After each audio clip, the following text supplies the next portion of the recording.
आज के वीडियो में हम देखेंगे जीव विज्ञान बायोलॉजी के प्रमुख प्रश्न, शॉर्ट आंसर टाइप क्वेश्चन, यानी जो लघु उत्तरीय प्रश्न पूछे जाएंगे 2 नंबर के 8 क्वेश्चन, जिसमें आपको 4 क्वेश्चन का उत्तर देना है, उसके हम सॉल्यूशन आप तक पहुंचाएंगे।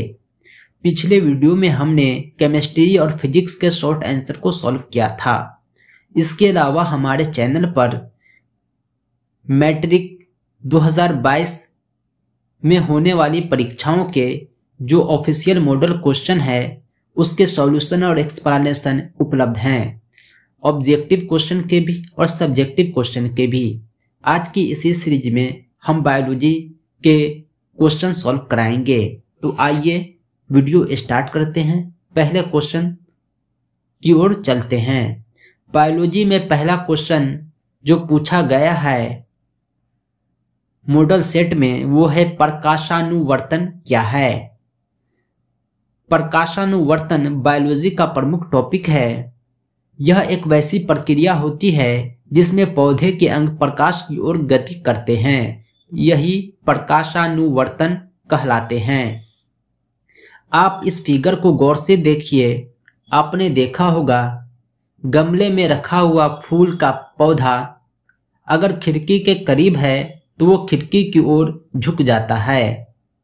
ऐसा इसलिए होता है कि पौधे के अंग जो हैं प्रकाश की ओर गति करते हैं। यही प्रकाशानुवर्तन कहलाता है। अगला क्वेश्चन है जो 22 नंबर में पूछा गया है मॉडल सेट में, क्योंकि पहले फिजिक्स पूछा गया, फिर केमिस्ट्री, फिर बायोलॉजी, तो इसलिए इसका नंबर जो है 21 से स्टार्ट होता है। पोषण की परिभाषा दें। पोषण क्या है? पोषण एक ऐसी प्रक्रिया है जिसमें जीवन पोषक तत्वों को ग्रहण कर उसका उपयोग करते हैं, पोषण कहलाते हैं।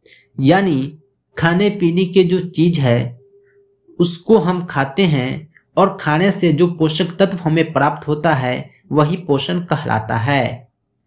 अगला क्वेश्चन है गुणों का संचरण एक से दूसरे पीढ़ी में कैसे होता है। मानव में गुणों का संचरण पीढ़ी दर पीढ़ी होता है। एक पीढ़ी से दूसरे पीढ़ी में कैसे होता है? इसका उत्तर हो जाएगा गुणों का संचरण एक पीढ़ी से दूसरे पीढ़ी में डीएनए के माध्यम से होता है। माता और पिता से बच्चे में 23+23 46 क्रोमोसोम आते हैं। डीएनए इसी में अवेलेबल होता है और इसी के माध्यम से माता पिता के लक्षण बच्चे में ट्रांसफर हो जाते हैं। यानी यह पीढ़ी दर पीढ़ी संचारित होता रहता है। इसको अगर आप सॉल्व करते हैं तो आपको मिलेंगे 2 नंबर।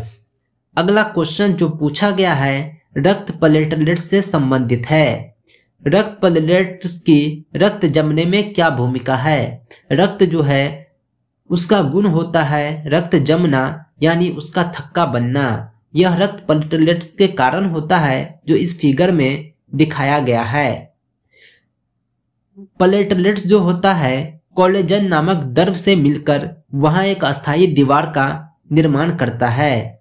यानी जो रक्त में एक द्रव पाया जाता है कोलेजन, ये उससे मिलकर एक अस्थायी दीवार का निर्माण करता है और रक्तवाहिका जो नस है उसको अधिक क्षति होने से रोकती है। अगर हमारा हाथ कट जाए, थोड़ा नस कट जाए, तो रक्त प्लेटलेट जो है कोलेजन से मिलकर वह एक दीवार बना लेता है और जो है इसकी वजह से जो कटा हुआ पार्ट है, हाथ है, जो रक्तवाहिका है, वो अधिक नुकसान होने से बच जाता है। इस प्रकार रक्त का प्लेटलेट जो है रक्त को थक्का बनाने में मदद करता है। यही हमारे रक्त में प्लेटलेट्स की भूमिका है।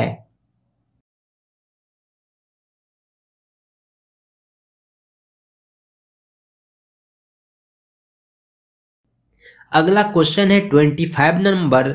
आनुवंशिक गुण से आप क्या समझते हैं?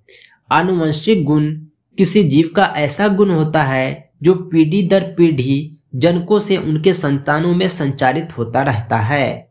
यही आनुवंशिक गुण है। यानी दादा से आए माता पिता में, माता पिता से बच्चे में, बच्चे से उनके बच्चे में, उनके बच्चे से उनके बच्चे में। यानी जो क्रोमोसोम के माध्यम से पीढ़ी दर पीढ़ी गुणों का संचरण हो रहा है, यही आनुवंशिक गुण है।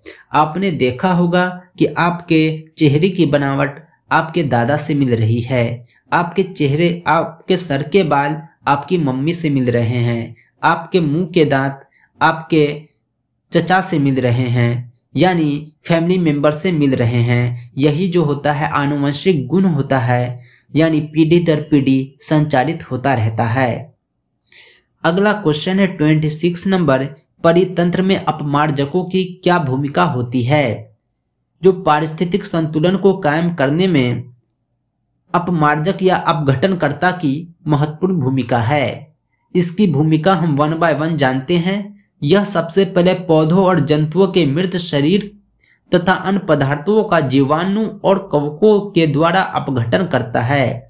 यानी जो मरा हुआ शरीर है आदमी का, जानवर का या पेड़ पौधे जो सड़गल जाते हैं, उसको ये जो है नष्ट करने में सहायता करता है। इसके अलावा यह शरीर में उपस्थित कार्बनिक पदार्थों को और कार्बनिक पदार्थ में बदल देता है।